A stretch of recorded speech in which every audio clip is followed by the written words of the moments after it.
Hello po mga kababayan, kamusta po kayo? Si Kamanong po inyong lingkod ay nagbabalik po muli at tayo po magkomentuhan dito po sa Tambayan Makabayan.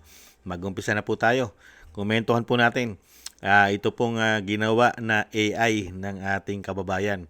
Pero kahit po AI ito, ay nangyayari po ito talaga. Lalo-lalo po sa isang senador na ubod ng tapang nung panahon siya ay broadcaster pa. Hindi po ba? Pati po away mag-asawa ay ubod po niya ng angas at tapang. At pati po ang mga magnanakaw ay binabatikos niya. Pero nung maging senador po, nanahimik na po yata sa issue ng korupsyon. Dahil pati po yata siya ay dawit dito. Di umano. Ito po, panoorin po natin ito mga kababayan. Kung paano po ni Real Talk po ni Senator Marcoleta. Ito pong napakahusay at napakatapang pagka mag-asawa na nag-aaway. Panoorin po natin ito mga kababayan.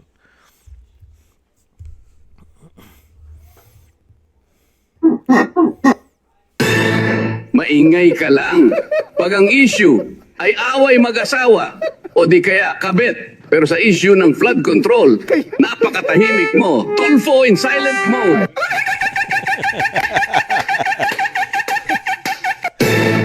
Maingay ka lang. Pag ang issue ay away mag-asawa o di kaya kabit. Pero sa issue ng flood control, napakatahimik mo. Tulfo in silent mode.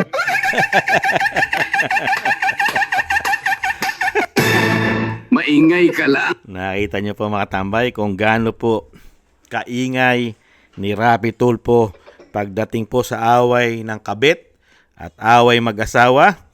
Ubod po na ingay at tapang. Pero po sa issue ng flood control, tahimik na tahimik. Ano kaya nangyari kiisumbong mo kay Tulfo? Totoo kaya yung sinasabi ni Senator Marcoleta na ginamitan po ng AI? Pambira, mahigit 3 taon issue ng flood control, korupsyon, tahimik si Tulfo. Tahimik. Yung isa naman kapatid na si Erwin, napakaingay naman ngayon. Dahil kasama po sila sa napangalanan ng mga ex-marine. At kasama po sila sa mga insertion. Pati po si Rapi Tulfo ay meron din pong listahan sa DPWH. Di umano. Pati po ang kanyang anak na congressman, meron din pong sa listahan sa DPWH. Di umano. At pati po ang kanilang party list na ACT-CIA ay kasama rin po yata sa listahan. Hindi kaya. Kaya dito mga kababayan, diyan mo masusubok ang isang politiko. Pagka nanahimik sa issue ng korupsyon, daan-daang bilyon, trilyon ng korupsyon, tahimik.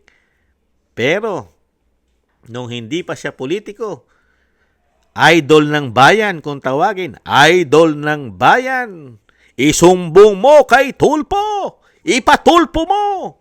Lahat ng problema ng mga Pilipino, laging bukang bibig, ipatulpo mo. Pero ngayon mga kababayan, tahimik na tahimik si Idol sa issue ng flood control.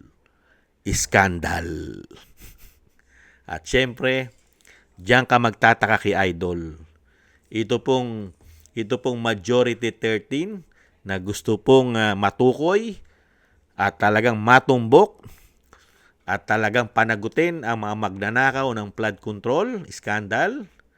At talagang gusto po nilang tumbukin lahat ang magnanakaw. Kaya bubuksan po muli ang Blue Ribbon sa Senado para mag-imbestiga. Pero diyan ka magtataka. Dito kay Idol ng Bayan, kumukontra sa investigasyon silang magkapatid na Tulfo. Kontrang-kontra po yata sa muling pagbubukas ng investigasyon ng flood control. Bakit kaya? Kumukontra na, nananahimik pa. Tahimik na, kumukontra pa. Ano po ibig sabihin nun? Mga kababayan, tahimik ka na, kumukontra ka pa sa investigasyon, hindi kaya isang damukal din ang iyong buong pamilya ay sangkot sa malawakang korupsyon kaya? Pamilya mo na. Unbelievable. Yan po mga kababayan, ang idol ng mga nag-aaway na mag-asawa at ng mga may kabit.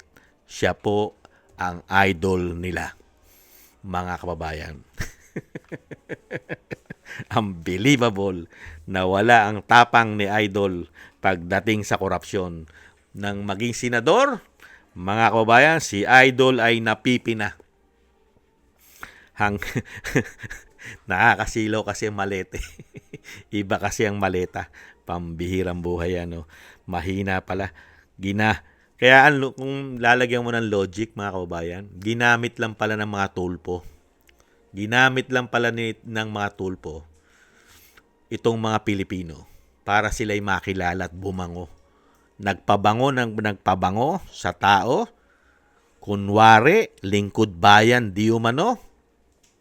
Nung yung pala, ang layunin lang ay makapasok sa politika. Nung makapasok na sa politika, hindi pa nagtatagal na politiko, ang laki na ng pagbabago. Lumaki na ang pagbabago. At grabe na po ang yaman nila. Di umano. Grabe na po. Malulula ka na sa yaman nila. Unbelievable.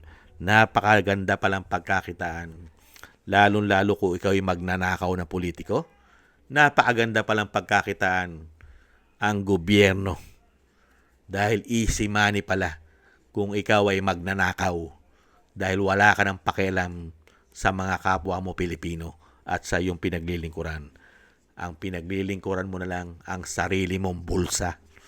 At syempre, ang iyong mga Panginoon. May mga Panginoon po yan. Bata-bata po na mga oligarkiya yan, di umano. Hindi po ba?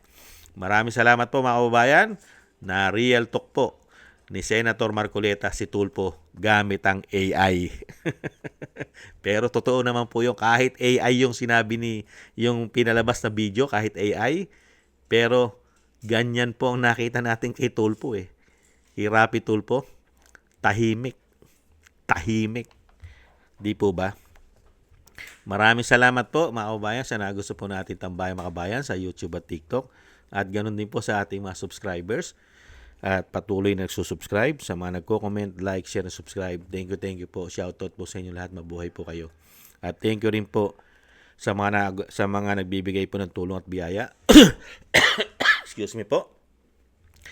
Shoutout po kay Beichi Chiyoko, Kingston from Hong Kong, Eric Hersio from Canada, Jake Yahut from Maisog, California, USA, Gina Ray from Berlin, Germany, Julieta Silona from Sydney, Australia, Baby Roman at Ate Isa from Cagayan Valley, Jem Aris from United Arab Emirates, Jovelyn Watanabe from Japan, ako si Pilam, Ani Jo, Chodorico Erguisa Jr., Arpel Villacorta, Wills Bubbles, Rosalina, Michelle Yamaguchi from Japan, Norma Garcia at Mary Natividad Blinden from Netherlands, Gayat Siena, Tatay Nick from Toronto, Canada, Nancy Lumampao, Balance Vision TV, Jesus Valdepena at Rolando Guerrero, Mila Yi, Felipe Shapno from Texas, USA, Rolando Timbol from Alberta, Canada, Ma'am LB Sermani from North Miami, Florida, USA, Melchorita Espinosa from Orlando, Florida, USA,